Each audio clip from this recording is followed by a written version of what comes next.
Millions of people in the United States were without power early Tuesday after a deadly winter storm bulldozed its way across the southern and central parts of the country, in places where such perilously frigid conditions tend to arrive just once in a generation.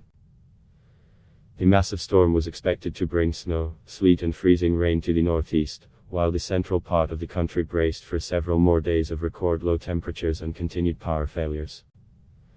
At least 4.5 million customers across the country were without electricity early Tuesday, according to Power Outage US, which aggregates live power data from utilities across the country. Most of the outages were in Texas, where power was interrupted Sunday and Monday because of storm damage or in rotating outages ordered by regulators. Many of the interruptions were fairly short, lasting between 15 and 45 minutes, but some customers lost power for hours and remained unsure when it would be back on. In PICS, deadly winter storm sweeps. National Weather Service warned that millions of Americans from coast to coast would remain under some type of weather-related warning or advisory. Here are the forecasts for Tuesday for various parts of the country. Northeast freezing rain overnight in the New York City area was expected to transition to rain. An ice storm warning was in effect for parts of New York State and New Jersey until the mid-morning, with expected accumulations of up to 0.2 of an inch, the National Weather Service said. Icy conditions across the region could cause power outages and create hazardous travel conditions for morning commuters. An ice storm warning was also in effect through 7 a.m. for parts of western Pennsylvania, the Weather Service said.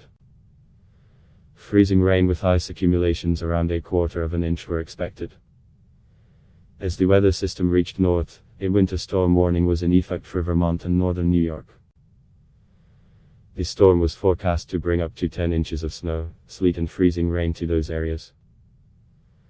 Southeast weather in most of the southeast was forecast to be relatively calm, after parts of the region saw snow and ice on Monday, the Weather Service said. Conditions in Nashville, Tennessee, where the airport reported many cancelled flights and delays on Monday, were forecast to improve on Tuesday, with cloudy skies and temperatures reaching into the low 20s.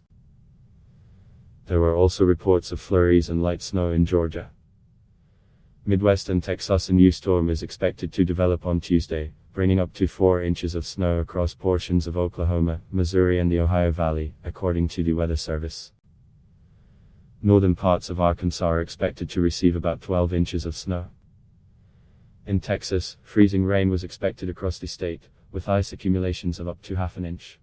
Gov. Greg Abbott of Texas said on Monday that the state had deployed maximum resources to respond to the severe weather and to restore power to communities. Among those resources were National Guard troops, who were called up to conduct welfare checks and to help those in need move to one of the state's 135 warming centers. The power disruptions also forced Abilene, Texas, to shut off its 3 water treatment plants. It was unclear when service to the city of about people would be restored, and officials asked residents to conserve electricity to ease the strain on the state's power grid. West. Various winter storm warnings and advisories were in effect for parts of the West. Areas in Washington state were forecast to receive heavy snow, with accumulations reaching up to 25 inches. A winter storm warning was in effect for most of the day. Snow totals for the central and southern Rockies could range from 8 to 12 inches, with 1 to 2 feet possible over the highest peaks on Tuesday, the Weather Service said. In Oregon, where a winter weather advisory was in effect until midday and additional snow accumulations could reach 7 inches, at least, customers were without power by Tuesday morning. Kate Brown said on Twitter, noting that she had declared a state of emergency on Saturday to mobilize help.